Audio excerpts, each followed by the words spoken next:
G6 the bodybuilder, G6 the bodybuilder, G6 the bodybuilder, better stay out his way.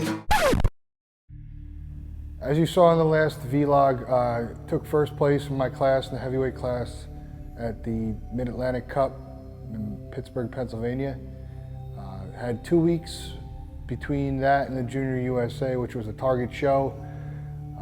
Didn't get a cheat meal after, as most athletes usually do get a free meal after their show, even though they have another one coming. I just had a steak and potato. The next day, was back on cardio, back on the depletion diet, and that's where it stayed up until we were left for Charleston, South Carolina for the Junior USA. We'll be flying at an altitude of 30,000 feet.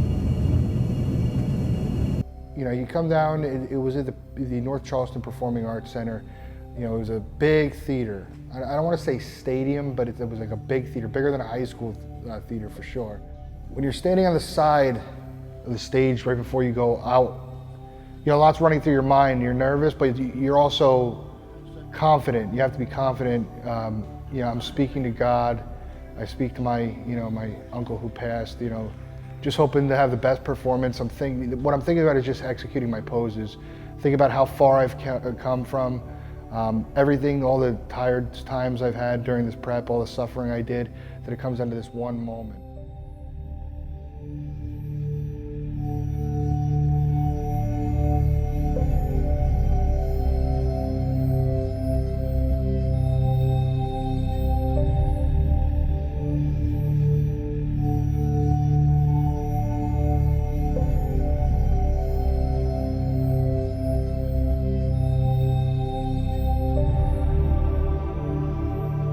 The way prejudging works at a national show is that there's an individual 45-second routine. So you just hit your mandatories at your own speed. You get 45 seconds to do it. That's so they can get an idea of how you look by yourself. And of course, then they bring you out in groups first. You know, they're just random groups by number. And that's how they can judge how you look next to each other. Some guys look good, great by themselves, and they don't look good when they might look small or narrow or something when they put next to somebody else. Some other guys might look terrible because their shape is not so good when they're by themselves, but then their mass or their conditioning really shines through when they're next to each other. So that's why they do both. Did the comparisons with the other competitors, put us on the side. Now it's time ready for call-outs. For all of you that don't really know how bodybuilding shows work or terminology behind it, first call-out means a group of 5 to 6 competitors that they bring out first, and those are usually the top 5 to 6 guys. Those are the first guys that they want to see, the best guys, and then they're going to move them through the comparisons. I was called in that first call out. There were 6 guys. 50, 51, 52, 55, 59, 60. So of course I was ecstatic. That's what you came there to do. That's exactly where you want to be. You know, to be considered amongst the best. Put out in there, we started hitting our mandatory poses. You know, of course I have no idea what the other guys look like in their poses. I'm not looking at them, I'm worrying about myself. I'm looking forward, making sure that I'm hitting the poses the right way and hard, because this is your one chance. 3 guys got exited off early. When that happens in bodybuilding, those are usually your top 3. They don't need to be compared anymore because it's a no-brainer that they're going to be the top 3. I wasn't one of those. So now I'm looking at 4, 5, 6 still on stage. There's 3 other, me and 2 other guys still on stage. They brought 3 others guys from the second call out into that group to be compared as well. After being first call out, you know, I was in a great mood. I felt so far I've done everything I could do. I knew I wasn't in the top 3, but that, you know, obliterating the show was never my goal. I just want to do the best I can, and the fact that I was blessed to be in the first call out, you know, and not the second call out, you know, that I was being considered amongst the best at the show was a dream come true. So when I saw my parents, they were proud. Well, the next step was, you know, we had to go eat. It was about 11:30 at the time. Called the coach, let him know everything that was going down. Just to be considered part of the first call out, you know, part of the elite group that went up there is an honor in and of itself. That was one of my goals. You come into a subjective sport, you have your goals, but you also, you know, you can't make any guarantees. I've said that time and time again, that these events, there's no shoe-in for first place. Anything can happen. There's no defense in these sort of competition, not like hockey or baseball or anything like that. I couldn't be any happier. You know, not only with the look, the package, the conditioning that I brought, but as well as just, you know, the overall outcome. You know, the placings going into the night show, it gives me some hope that, you know, I'll land in the top 5. Logically, I could see it anywhere between 4 and 8, but you know, you never know what's going through these judges' heads, so we're going to find out. We're heading over, my family and I, to Outback Steakhouse, where I'm going to have a steak and potato, something that's a little bit calorically dense that I'm used to, but still something clean. We can't have the junk food till after the show's completely over. Can't come back looking like an absolute garbage, but you know, we're trucking along, and you know, we're halfway through. Found Outback.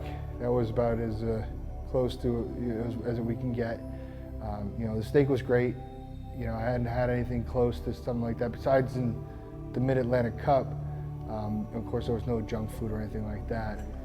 2 9-ounce sirloins, nothing on them.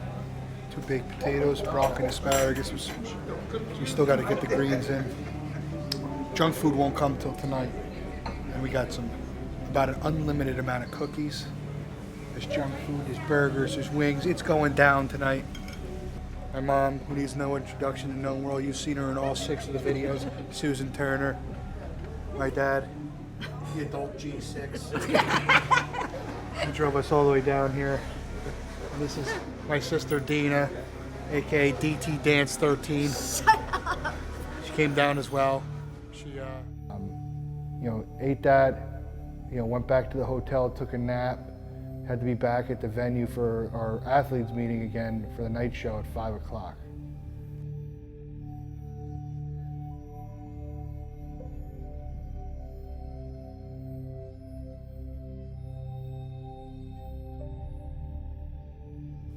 When they announced the top 5, you know, to go out and do your routine, you know, I wasn't included in that. You know, at first, you know, disappointment set in. You know, you take it like a man, take it on the chin. It does not do you any good. It just makes you a sore loser to sit there and bitch about judging and placings. People will remember that you took it like a man, you come back next time, you do the improvements, you do the best you can, and the bottom line is that I hit every meal that I hit every cardio that I did, and I trained as hard as I possibly could. There was nothing more that Matt Porter and I could have done to bring a better package from where I was to where I landed. So there's no regrets. When I called my coach and told him, you know, I had taken 9th place, of course he was initially disappointed, but then he quickly said to me, and this quote, you know, rang true at me, it hit home to me. He said, "It's just, your placing is just a placing." He goes, in the way that, you know, the way that you hit your prep, the way you hit your journey, the way that you reached out to and inspired so many people, that's a first place victory. And that in and of itself is all that matters. You know, you don't get a trophy at the end of the day, but that's just going to collect dust on the wall. Because this means much more, and this lasts a lot longer. And you know, after that we went to Chili's. I hadn't had a free cheat meal since, you know, God no, before December 1st. It's been a long journey. I've done everything I can, nothing to be ashamed of. Created what I think will be a decent following on just a, you know, a journey of hard work and everything that got into bringing the look that I did. So we're at Chili's here. I have about 87,000 items on its way here. I've eaten about 15 homemade cookies already and 22-ounce Bud Light that I'm gonna take down now. I was 299 pounds at my heaviest, and I weighed in at 213 pounds dried out at the Junior USA's. If I had to give advice to a kid that's in a similar situation, you know, whether it be a high school kid that's, you know, on the bigger side, a lineman on a football team, or even just another bodybuilder that's maybe bulked up too heavy, you know, you can definitely get in shape. It's not going to be easy. It's not going to be easier than the guy who's 15 pounds on the stage. You're going to have to do a lot more work. The diet's going to be a lot more strict, but you can do it. You know, nobody said you can't do it, you know, because pretty much everybody wrote me off before this thing except for me. So as long as you believe in yourself, you're just gonna have to put the work in. Like I said, it's gonna be a long and hard road, but you know, definitely just keep going with it and you're gonna get to where you need to be.